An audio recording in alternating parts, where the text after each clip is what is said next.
ఈరోజు back pain ఎక్సర్సైజ్లు ఎలా చేయాలి ఏమనేసి మనము చూద్దాము. ఫస్ట్ ముందుగా వచ్చి మోచేతులు వచ్చి స్ట్రైట్గా పెట్టుకొని ఆ చేతులు సేమ్ ఇలా పెట్టుకొని తల పైకి లేపి కౌంట్ చేయాలి. స్ట్రైట్గా మనం తల పైకి లేపండి. 1 2 3 4 5 6 7 8 9 10. రిలాక్స్. మళ్ళీ 1 2 3 4 5 6 7 8 9 10. One time. 1 2 3 4 5 6 7 8 9 10 టైమ్స్ చేయాలి. తర్వాత షోల్డర్స్ని వచ్చి స్ట్రైట్గా పెట్టుకోండి. ఆ చెయ్యి స్ట్రైట్గా పెట్టుకొని చక్కగా పైకి లేపాలి. తల పైకి లేపాలి. 1 2 3 4 5 6 7 8 9 10. రిలాక్స్. మళ్ళీ 1 2 3 4 5 6 7 8 9 10.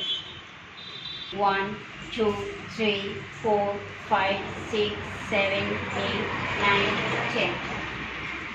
తర్వాత థర్డ్ ఎక్సర్సైజ్ వచ్చి 2 చేతులు వెనక్కి పెట్టుకోవాలి. ఆ చేయి కూడా వెనక్కి పెట్టుకోండి. ఇప్పుడు తల పైకి లేపాలి. 1 2 3 4 5 6 7 8 9 10. రిలాక్స్.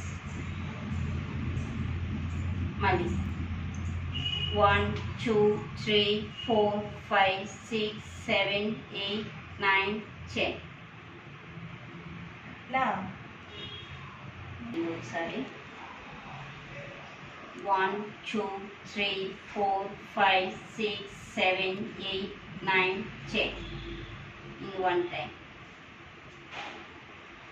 1 2 3 4 5 6 7 8 9 10. నెక్స్ట్ ఫోర్త్ ఎక్సర్సైజ్ ఏంటంటే 2 చేతులు వెనుకాల ఆ చేయి కూడా ఇలా పెట్టుకోండి. తల పైకి లేపండి. 1 2 3 4 5 6 7 8 9 10.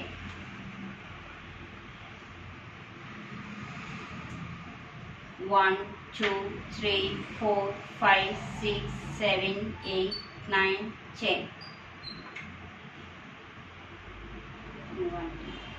1 2 3 4 5 6 7 8 9 10. తర్వాత వచ్చి ఈ చెయ్యి వచ్చి స్ట్రైట్ ఇలా వెనక్కి పెట్టుకునేయండి. ఈ చెయ్యి వచ్చి స్ట్రైట్గా చాపాలి. పైకి కింద పెట్టకూడదు. తల పైకి లేపాలి.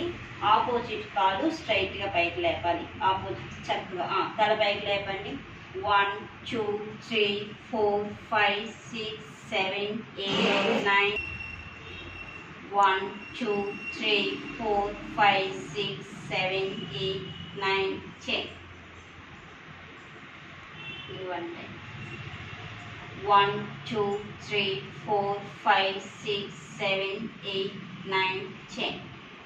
ఇప్పుడు ఈ చెయ్యి వచ్చి బ్యాక్ పెట్టుకునేసి స్ట్రైట్ ఇక్కడ ఆ చెయ్యి స్ట్రైట్గా పెట్టి ఆపోజిట్ కాల్స్ పైకి 1 2 3 4 6 7 8 9 1 2 3 4 5 6 7 8 9 10.